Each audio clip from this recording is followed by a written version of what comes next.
The secretions of the pineal in the yogic terminology is referred to as amruta, because once it begins its secretion, everything about you becomes sweet and beautiful.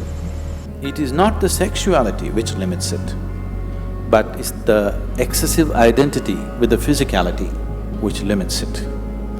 If you make it too big, you will become perverted in your head.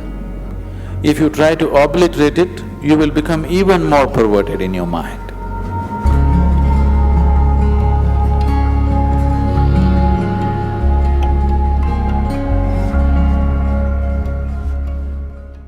A 92-year-old man went to his doctor for a full medical checkup. The doctor checked him up and he said, "Hey, old boy, for your age you're doing great, everything is just fine with you." But the man asked, "But doctor, what about my sex life?" So the doctor asked, "Thinking about it or dreaming about it?" The more you try not to think about something, the more you will think about it. This is the nature of the mind. So there are many reasons why one indulges in sex. For some, it is just pleasure. For some, it is a way of building this bond and companionship. Otherwise, people feel they're going away from each other. They may be just fine, but a lot of people, it is psyched in their mind that if they're not sexually involved, they're actually moving away. Not true. You can be very close to somebody and need not be involved in any physical manner, isn't it? But societies are psyching, especially in this part of the world, people are hugely psyched. If there is no sexuality, you don't really have a relationship. In fact, the word relationship, it took me some time to understand that here, if you say a relationship, you are supposed to understand it's sex-based relationship. Nothing else is a relationship.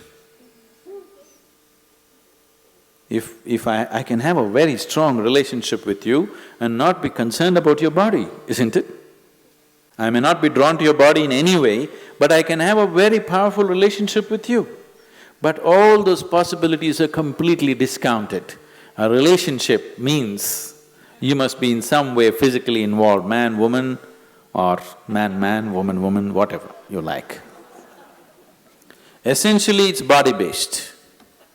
What kind of body is individual choices, but essentially it is body-based. This has happened because somewhere our identification in the body has gone beyond normal levels of identity. It is excessive identification with the body.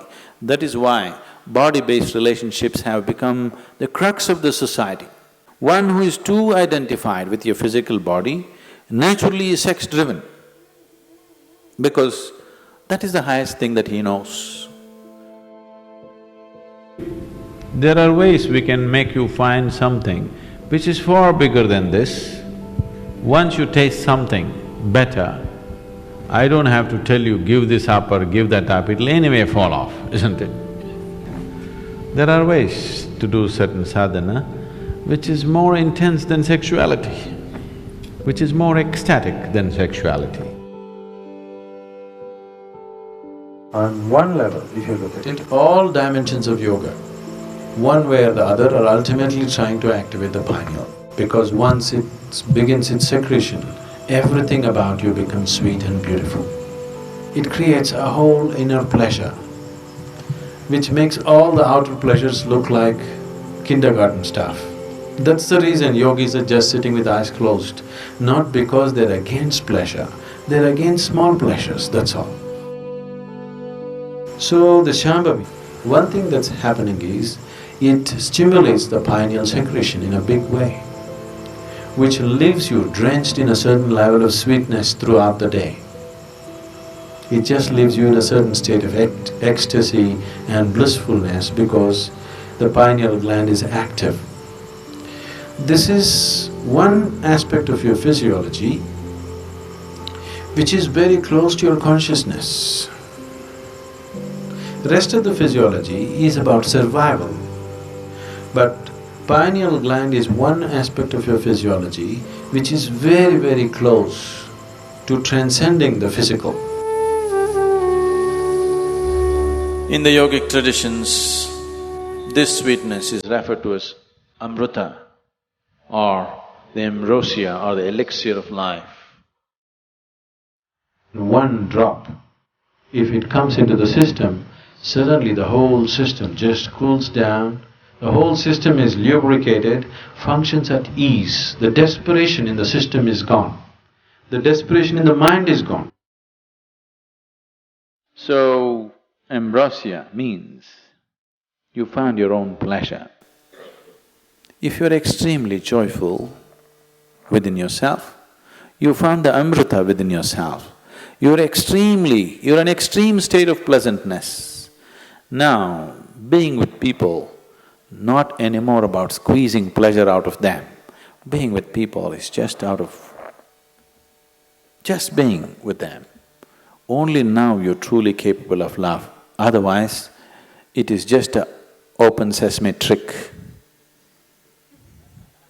I love you means, whether they believe you or not, for that moment they make themselves believe you. Because they are also in need of something, you're also in need of something. Isn't it? It's like Alibaba under 40. Open sesame means it opens. This is just like I love you means many things open up. Now, by doing this, I'm not saying it's right or wrong, that's the way people conduct their life, there's nothing to it. But by doing this, the true possibility of knowing an intense sense of love within you is lost. You're here constantly looking, what can I get out of this person, what can I get out of that person? This is a con job. It's called a love affair. But it's a con job. But if you are extremely ecstatic by yourself, when you're being with people, it's about sharing your ecstasy. It is about, if they are not touched by it, somehow to touch them with it, rather than seeing what you can squeeze out of them. The whole fundamentals of your life will change.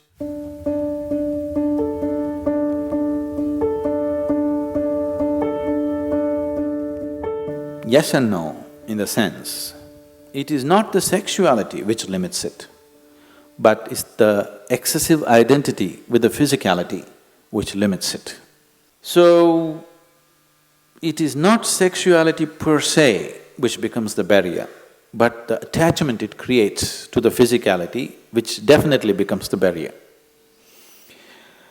This question is coming from a certain amount of bits and pieces, the gossip that you have heard about how you could assimilate your own semen and raise it up to your higher possibility.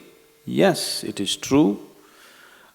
At the same time, it is not because of abstinence that one does it, it is because of internalizing your energies that you do it. It is not simply that somebody is abstaining from sex and suddenly his energies are all organized and it's going up. It's not true. If your energies get organized and begin to move up, the need for sexuality may evaporate for you, but it doesn't leave you incapable. It doesn't leave you impotent, but the need is gone. It is just no more a compulsive thing. And it is not just this one thing, all compulsiveness is lost. Essentially, most of the sexuality that's happening on the planet is happening because of a certain compulsiveness, isn't it? It's a compulsive drive. When you become conscious, when all compulsiveness disappears, this also disappears. It is just that because people are so body-oriented, they're always thinking spirituality versus sexuality. They are not connected. They are not connected. One is of the body, another is of a different dimension. It is simply because people are because religions of the world, moral schools and the ethical schools have been always speaking against it, it has become such a big issue in people's minds. They think the only way to know something beyond is, you must be away from this.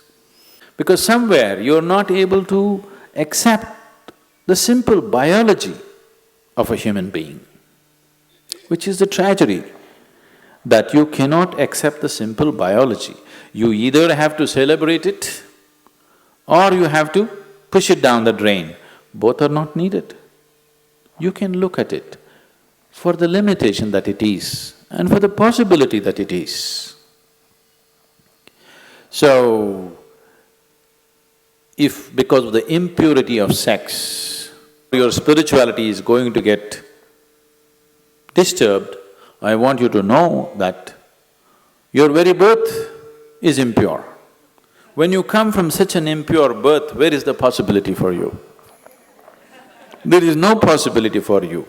Only if you fell from somewhere else, if the stoke dropped you, there is some possibility of you becoming spiritual. If your mother had a normal birth, you have no possibility.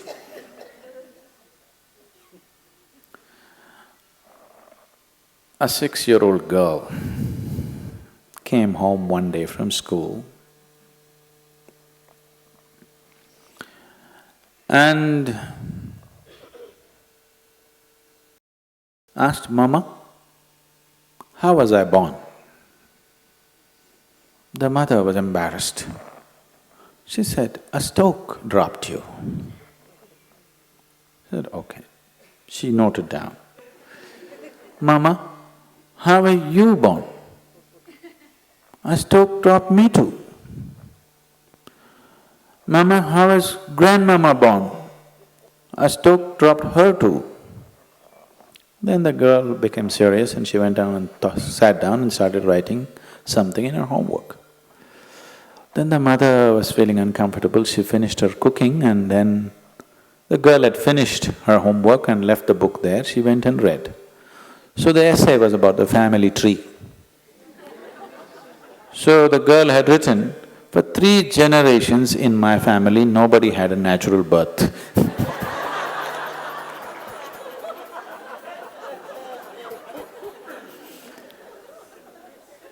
So because of absurd ideas, either we exaggerate something or we try to unnecessarily play it down. It has a certain role in your life. If you make it too big, you will become perverted in your head. If you try to obliterate it, you will become even more perverted in your mind. After all, now I am speaking, this is a kind of energy. You are looking at me, this is a kind of energy. You are listening to me, this is a kind of energy. These are different expressions of the same life energy, isn't it? Now, sexuality is also another expression of the same energy. Now, one has to decide how much of his energy, in which direction he wants to send it. Because after all, you are a limited amount of energy, isn't it? See, it's just like you have an income, let's say you have $5,000 a month. How much for the house rent, how much for eating, how much for schooling, how much just for fun, how much for vacation, your portion, isn't it? Tomorrow morning, you got your salary, in the evening you went out and blew it up. Now the next month is going to be trouble, isn't it? Of course you have a credit card, but everything in your life, if you are handling your life sensibly, everything in your life is apportioned according to your understanding, your need and your capability, isn't it so? Yes? Your money, time, energy, isn't everything allotted the way you like to arrange it? This is also the same thing. How much of it? First of all, do you need it? Or are you doing it because of socially you're psyched? If there is a need, if I ask you to stop it, you will become perverted because it'll all happen in your head. If somebody is telling you, you have to do it, if you don't do it, you're not normal, another kind of perversion will come. Both are not needed. After all, you are not going after a man or woman, you are going after a certain level of pleasantness. So once you experience a certain level of pleasantness, wouldn't you like to dig deeper into this? Because whatever pleasantness happened, maybe you used the other person, but the pleasantness happened within you, right? So suppose anyway the pleasantness is happening within you, the other person is just a key to open this, wouldn't you like to have the key in your own hands? Yes? That if you sit like this, you are on full scale. You don't need anybody. No, see, anything in your life, either for pleasure, money, love, this, that, it doesn't matter what, for whatever, the moment you become dependent on another person, nobody on this planet is truly reliable, isn't it? I keep hearing these complaints all over. Some people, generally women, keep complaining their husbands are excessively physical.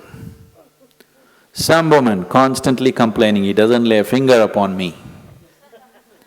Whatever happens, it's a problem, because it'll never happen exactly the way you want it. As long as another person is involved, nothing will ever happen 100% the way you want it, isn't it so? Yes or no? It never will. It doesn't matter if you get married to your god, it still won't happen. As long as your way of being, your sense of pleasure and joy is dependent on another person, you will always have a complaint.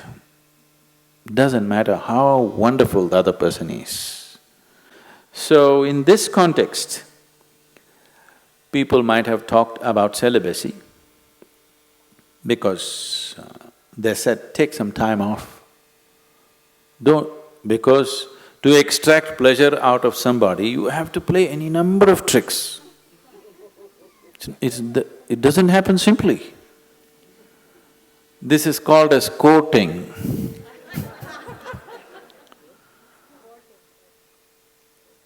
Once you go to the court, the judgment day will come.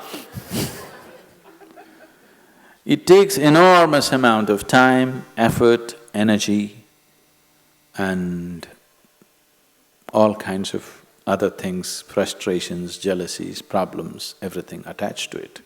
So somebody said, take time off from those things and see if this could be internally generated, and then being with people will become more out of your love than out of your need, which is definitely a better way to be with people, isn't it? It is definitely a better way of honoring another human being, isn't it so? Give this a little more attention. Instead of paying attention to that one and that one and that one, give this one a little more attention. It will produce much more pleasure than any other one can produce for you.